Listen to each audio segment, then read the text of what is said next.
एक सवाल पूछा गया है कि सहरी के वक़्त तहज्जुद की नमाज़ हो सकती है या नहीं? सहरी के वक़्त जो है बिल्कुल तहज्जुद की नमाज़ हो सकती है। अगर फ़जर का टाइम रवा नहीं हुआ, अगर फ़जर का टाइम शुरू नहीं हुआ, तो आप जो है वो सहरी से पहले यानी कि सहरी के वक़्त आप जो है सुकून से फ़जर की तहज्जुद की नमाज़ पढ़ सकते हैं।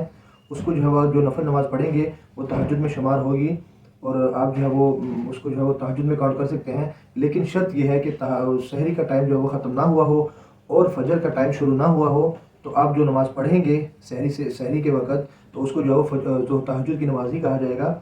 उसमें ही जो है वो आप अल्लाह ताला से अपनी हाजात पूरी करवा सकते हैं, अपनी मुरादें पूरी करवा सकते हैं, अल्लाह ताला से माँग सकते हैं। अल्लाह ताला से जो है वो नमाज़ जो है वो हमें एक एक ऐसा एक तोहफ़ा दिया गया है अल्लाह की तरफ से कि जिससे जो है हम अल्लाह से बराह रास्त अपनी हाजात और अपनी ख्वाहिशात जो है पूरी करवा सकते हैं, अपनी मुरादें पूरी करवा सकते हैं। अल्लाह ताला से जो है वो नमाज़ जो है वो अल्लाह ताला से बराह रास्त लेने का ज़रिया एक है हमारे लिए, मुसलमानों के लिए।